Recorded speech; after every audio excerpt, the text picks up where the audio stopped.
So today we're going to take another look at the conjunction and disjunction statements, as well as how to use counterexamples to disprove a statement.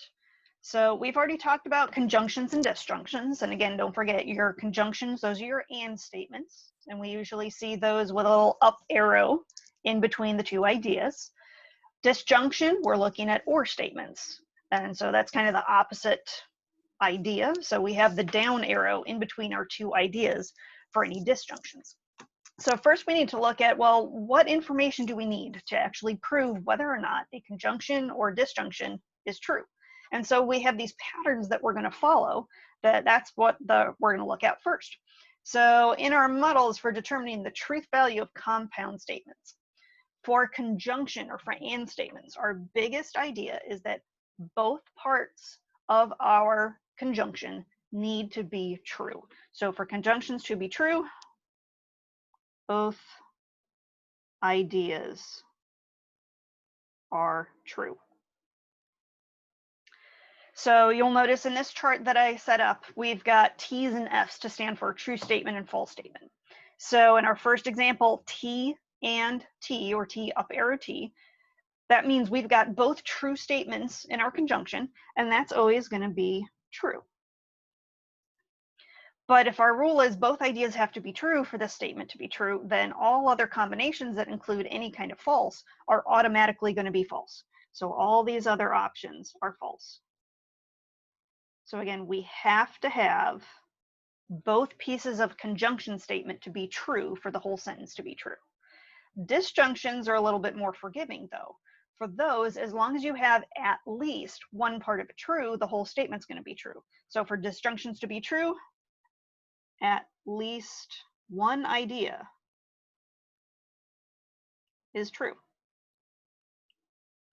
So that means as long as we have one piece true, whether it's just one or both, we've got a true statement.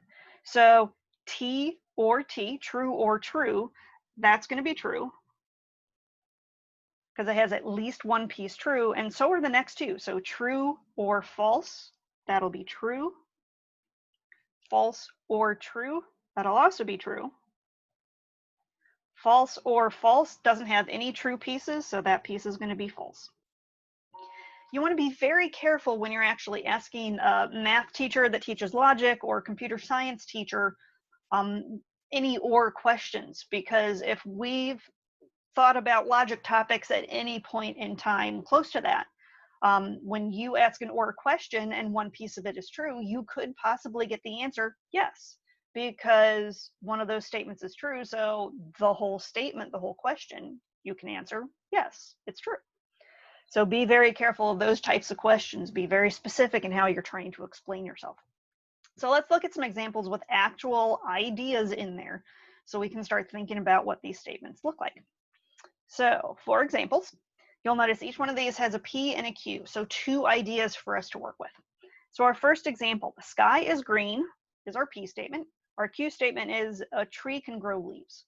So the sky is green. Usually, I don't know about where you live, but usually the sky where I live is blue, or maybe if a storm's coming, it's gray.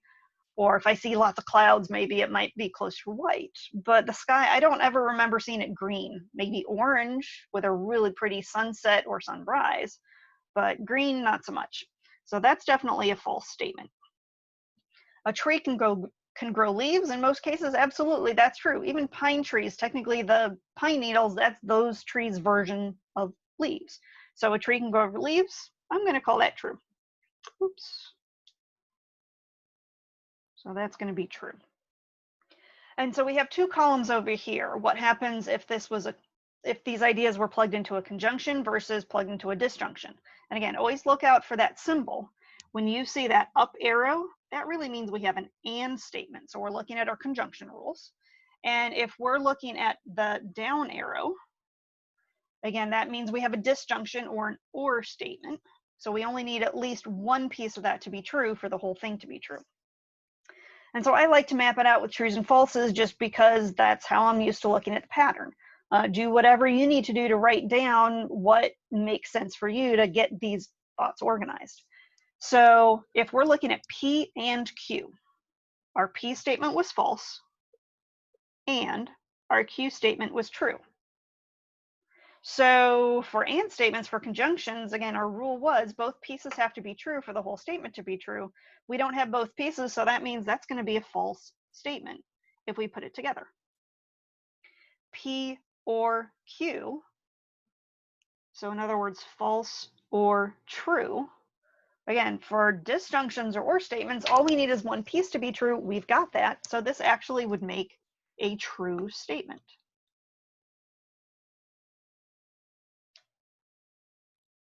Alrighty, let me clean that up. There we go.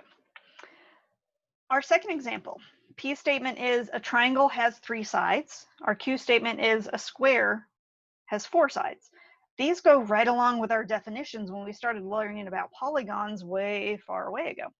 A triangle has 3 sides. That's part of our definition. We know that that's going to be true.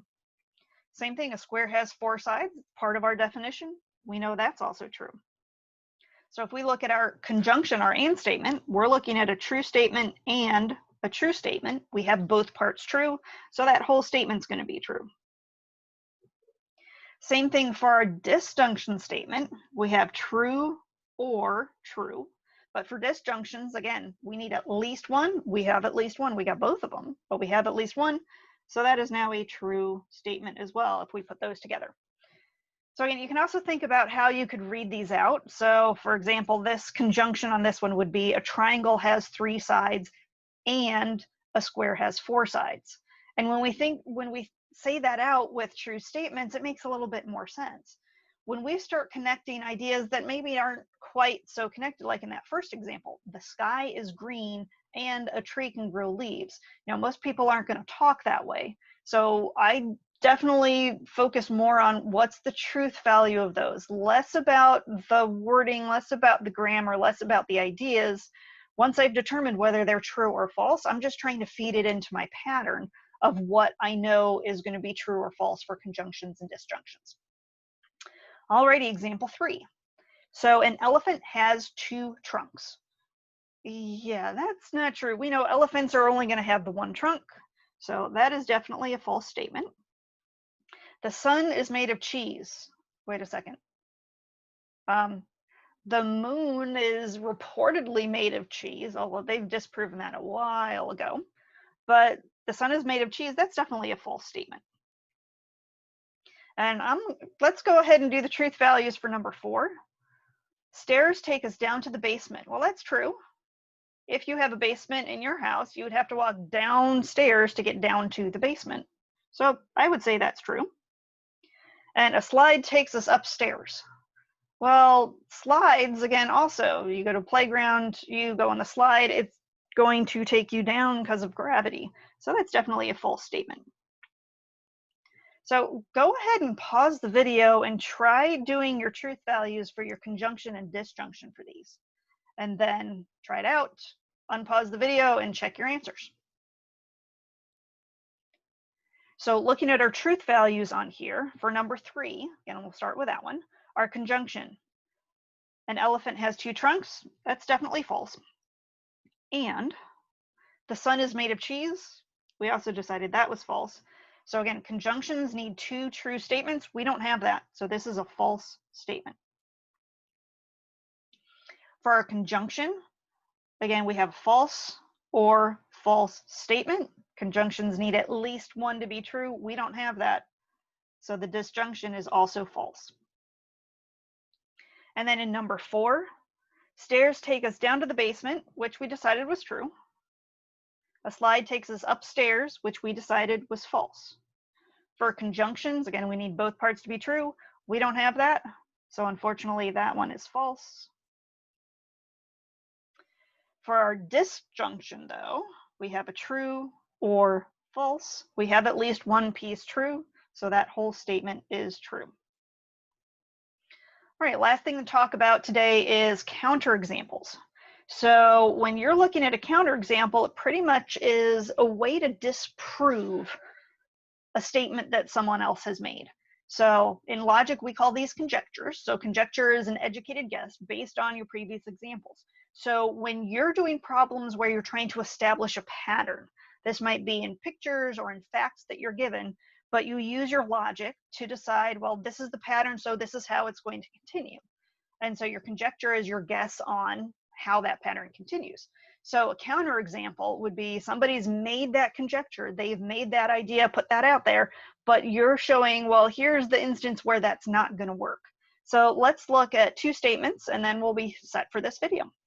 So first conjecture is actually an example I looked at in the previous video. So x squared equals 25 if and only if x equals 5. So we started thinking about, well, is this true or is this false? And we kind of actually gave a counterexample for that. We just didn't call it counterexample. So pause for a moment and think about that. What are the numbers that you can square to make 25? So 5 squared makes 25, but is that the only one? So we know that 5 squared equals 25. However, if we also square -5, we can get 25. And if you try this on a calculator, you have to be careful. If you don't put the parentheses in there, again, your calculator is going to use order of operations. It is only going to apply the squared to the 5, and then it's going to multiply your whole answer negative from the outside. Because if you think order of operations, we've used, please excuse my dear Aunt Sally, parentheses are grouping, exponents, multiplication, division, addition, subtraction. So the first thing in that list is we're looking at exponents. So if we were to go, let me change my color real quick. So if we were to plug it in as -5 squared, because we don't have that grouping, again, the calculator would look at the squared first, and then the multiplication of that negative or implied -1 out in front. So we need to be careful of that. But if we were to actually plug into our calculator, parentheses -5 squared, it comes out as the 25 as well. So this actually serves as a counterexample. So this statement proves that wrong. That is our counterexample.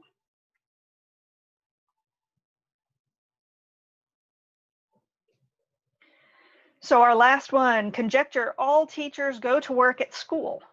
So if you had asked this question fall of last year, it would have been a little bit closer to true.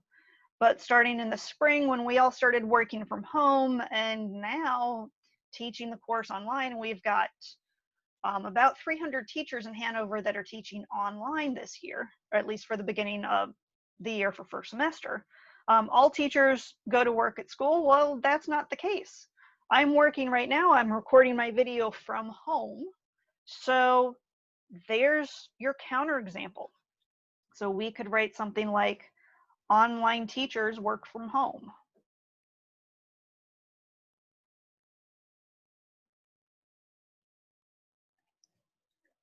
So as long as you can give an example of when that situation is not going to be true, that is a great way to do a counterexample. But you definitely want to come up with a concrete idea that is definitely going to prove that wrong.